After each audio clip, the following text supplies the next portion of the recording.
Hello, good morning. It's 7:30 in the morning where I am. I have to go and teach in half an hour. I just recorded a video that was like an hour long, like literally an hour long, and then my computer was like, I can't save this, and trashed the entire thing. So that was an hour of my life I will never get back. I'll try again, and I will record it in smaller segments so I don't just lose everything. Hello. I came back 4 days ago now. Yeah, 4 days ago from a really brilliant holiday. I'm still a bit jet lagged, so that was why I was up so early. And I've decided to record my thoughts on this holiday for posterity's sake. I went to Canada, to Toronto specifically, and Niagara Falls. And I went to the US specifically. I went to New York. This was a holiday I've been wanting to take for a very long time. I have wanted to go to Niagara Falls since I was a very little child.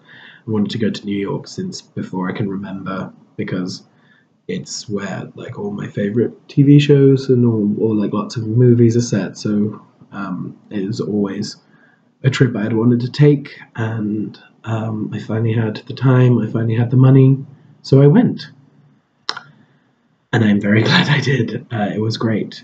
It was my first major holiday alone, and I was very trepidatious. I was worried that I would end up sitting alone a lot, like just sitting in my hostel room, being like, I don't want to go outside. I don't want to do things alone. But I didn't do that. I went out a lot. I went for lots of nighttime walks. I went to lots of cafes. I went to lots of shows and lots of sites, and I did things. I made sure I made the most of my time, and I'm very glad I did. Um, so I went to Toronto for 12 days. I went to New York for 4 days, and I absolutely did not give myself enough time in New York. I can see that, and I will go back to New York. I will probably go back to Toronto as well, but I will definitely go back to New York because I didn't get to do 1/20th of the embarrassment of riches that are available in New York. But Toronto first, because I went to Toronto first. I went to Toronto partially because it's very close to the Canadian side of Niagara Falls, and partially because I'm considering moving there after my contract is over, because people keep on saying how nice Toronto is, and it absolutely is. It really is a lovely city. It's laid out in a way that is makes it difficult to get lost, which is great for me because I get lost very easily. The people are happy and friendly. The public transport is fairly good, like not great. I'm not gonna lie. The public transport thwarted me a few times, but it's still miles better than England. Most like it's hard to be worse than the public transport where I lived in England. Um, and yeah, it's a lovely city. Maybe I will move there when my contract's done. I don't know. Also, small bonus: the tap water tasted exactly like the tap water where my parents live. I find it hard to make myself drink tap water when I like where I live currently and when I lived in Australia and Europe, because it just doesn't taste how I expect tap water to taste. But in Toronto, it tasted exactly like that. So I drank a lot of tap water.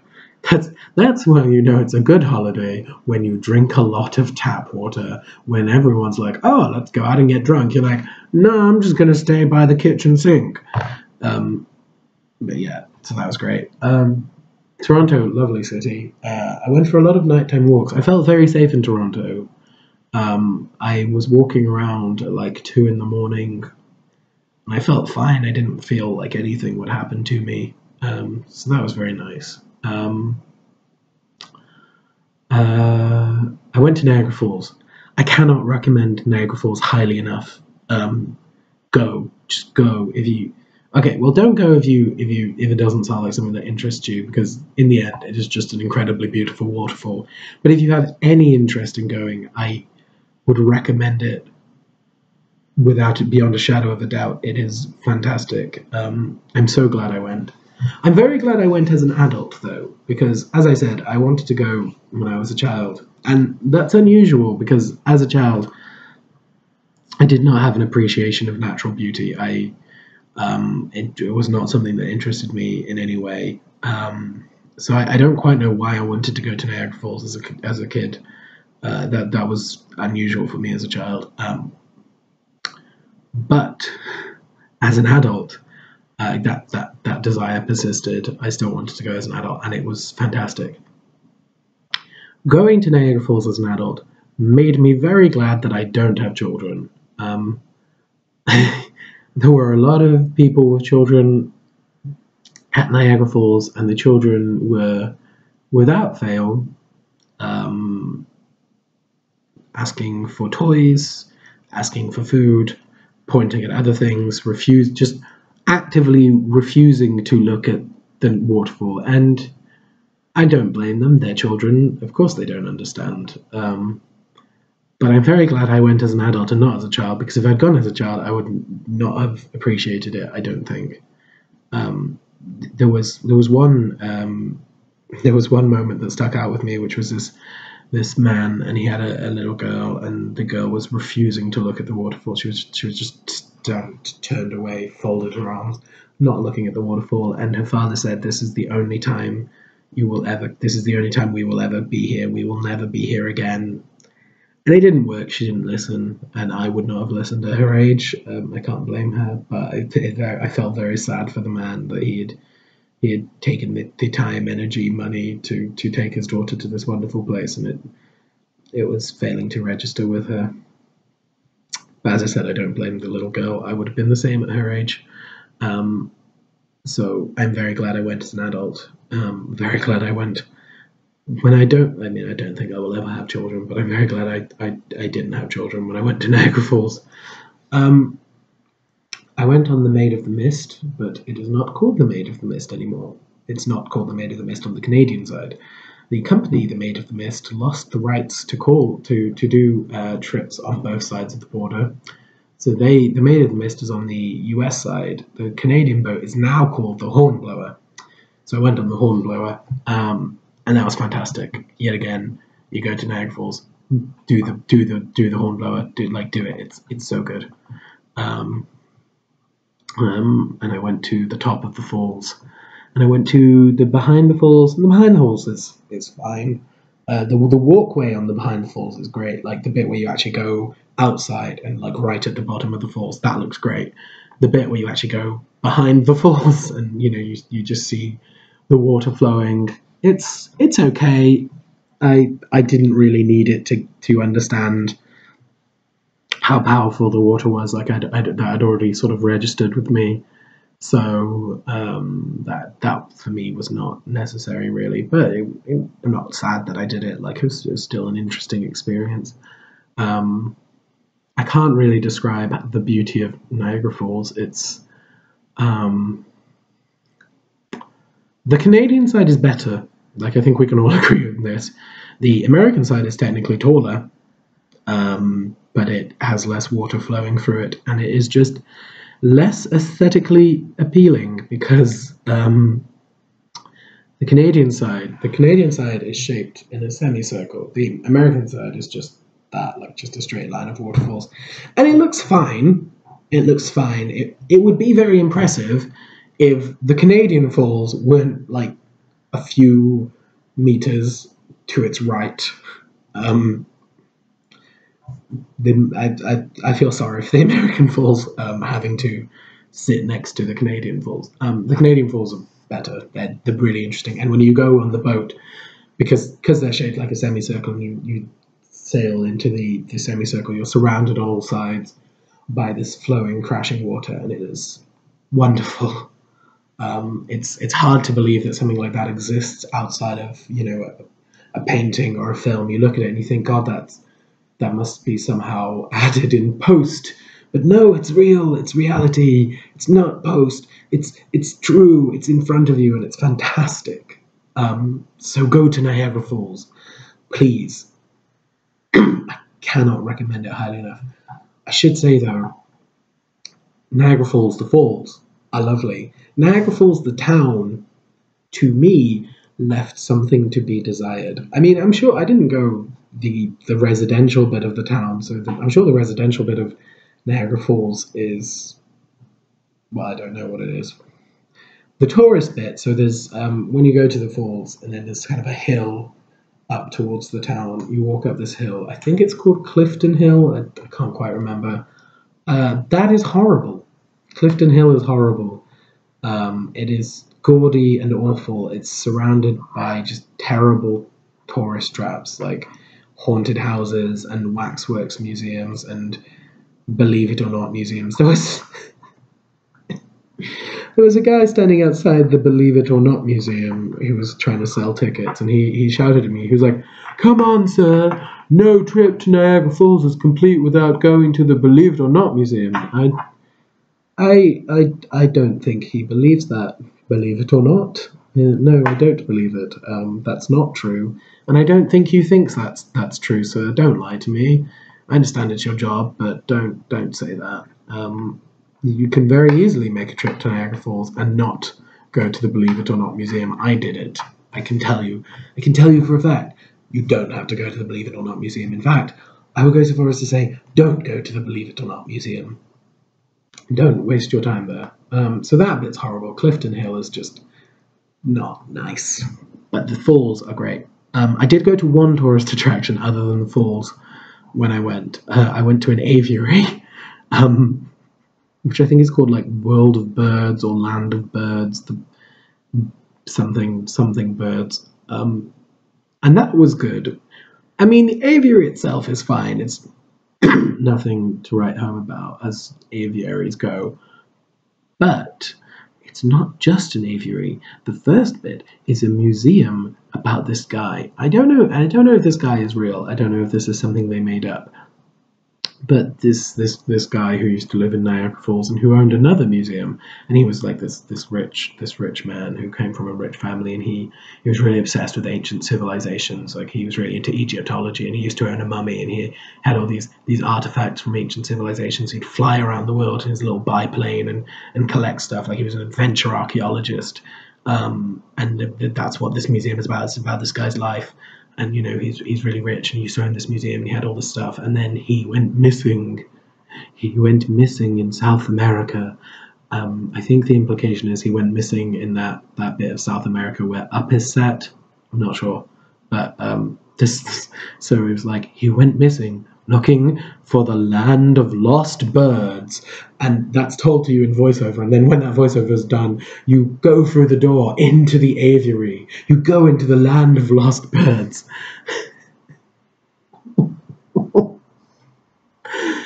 So 10 out of 10 for whoever planned that, because that is a brilliant way to introduce your aviary. And the I don't know, production design of the aviary is like centered around like lost civilizations, like I think like Mesopotamian stuff. That's funny. That well done to whoever thought of that. I don't know if that guy is real. I don't know if the thing the museum is about is real. I couldn't actually tell, but that is a fun way to introduce your aviary. So good for you on that.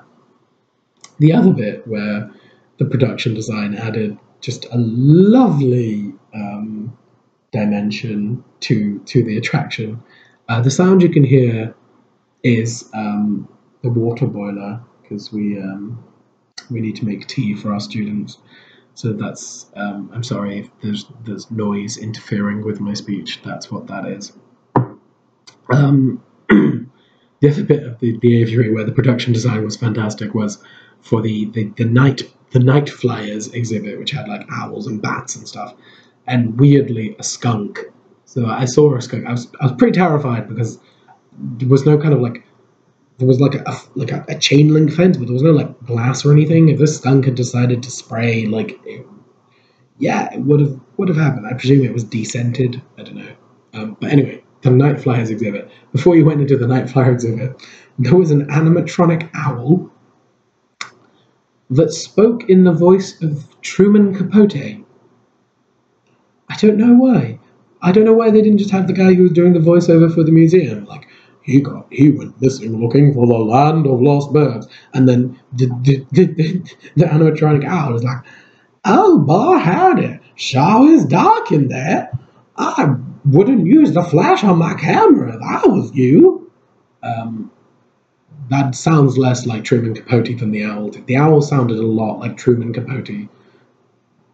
But I mean, it made me laugh. So, yet again, well done to whoever designed that. Well done to whoever thought, you know what this needs? Truman Capote owl. I think kids will enjoy that. So yeah, the aviary at Niagara Falls is pretty good. It's yeah, go if you go to Niagara Falls, and like me, you give yourself far too much time there.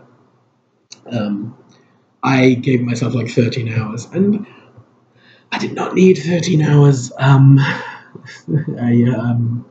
Yeah, I enjoyed looking at the falls. I didn't really have any interest in doing like the whirlpools thing because there are whirlpools near where I live, and whirlpools are just not as exciting as they look on film. They're not like in the end of The Little Mermaid, you know, it's not like a tornado underwater. It's actually just like a swirling bit of water. So yeah, I didn't feel the need to do that. I did the Hornblower twice, and I went behind the falls, and I did the aviary, and then I just did a lot of walking around Niagara Falls town, which yeah, too much time. You don't need 13 hours. But go to Niagara Falls if you can.